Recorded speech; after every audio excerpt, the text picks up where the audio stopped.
Hi there, and welcome to the Who Does What in a Real Estate Transaction.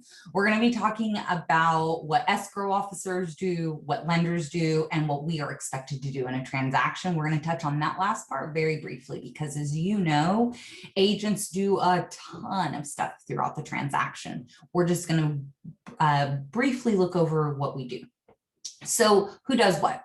Well, it starts off with the purchase agreement. So in this case, we are discussing who does what in a buyer's situation. If you're looking for the sellers who does what, that's in a different video. For now, we are discussing the buyer portion of this. So it starts with the purchase agreement. That is basically the playbook in the transaction. If there's anything, say, that needs to be changed in the transaction, needs to be amended, or if there's something that needs to be included in as a part of an addendum, that needs to go in accompaniment with the playbook. So if let's for the sake of this exercise, call the playbook what it is, the playbook, and then addendums, advisories, things like this, we're going to call those different plays that we're adding into the playbook. So as soon as you have a contract that is mutually agreed upon, everyone, the seller has signed, the buyer has signed, we're ready to go, we deliver that to the title and escrow officers. You'll see in another video how we alert them. Essentially, it's just an email with all the information of who they need to contact. So escrow officers, those are our amazing folks who ensure that the transaction is carried out based on that playbook that we were talking about. They are an unbiased third party, and they're the ones that handle the money. So let's say a buyer is putting in a deposit. The deposit's going in title and escrow. The seller doesn't get it, right? It just goes into the title and escrow account. Again, if there's any changes, addendums, amendments, things like this, that immediately, once it's signed by both parties, that immediately needs to go to the title and escrow folks. If you don't do that, this can cause delays.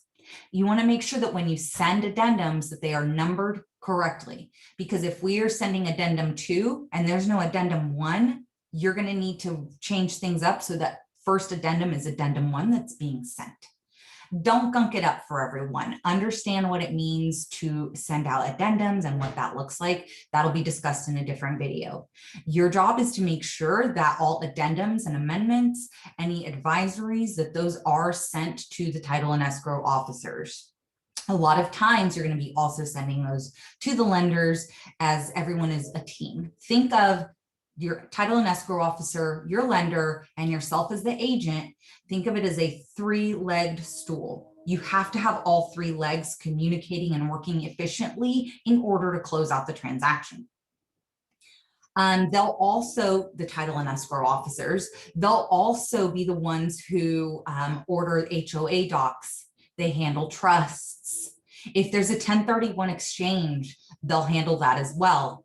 And typically it's us as the agents letting the escrow officers know, hey, we have HOA docs that need to be ordered on a rush. Or I have a client that is in a trust and we need to close this out in pertinence to the trust. Here's the trust information. Or I have a 1031 exchange and this is my seller's 1031 exchange company. Things like this need to be communicated promptly, and it is up to you as the agent to communicate these items.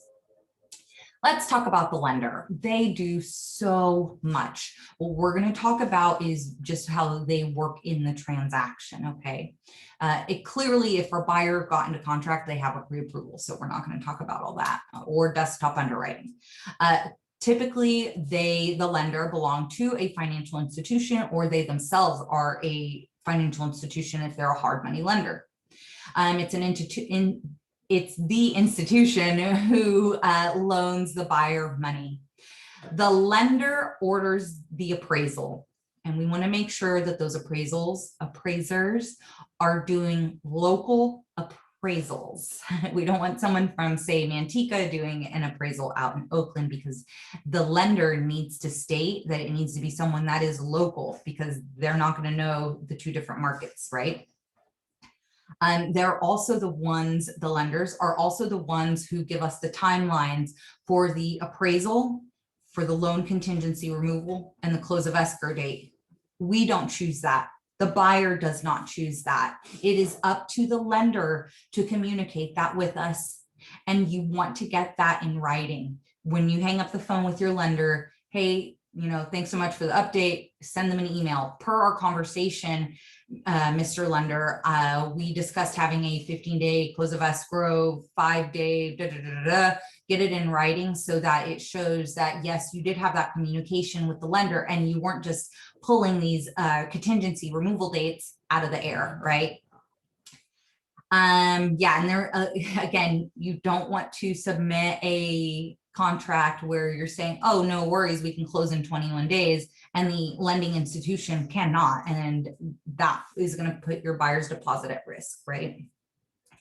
Agents, we are the client management, paperwork management, calendar managers.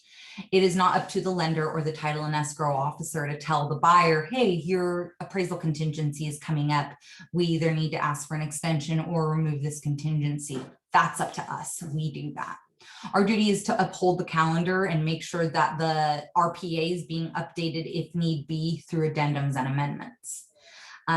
Again, it is critical that we have a very clear and open line of communication with our escrow officers and with the lenders.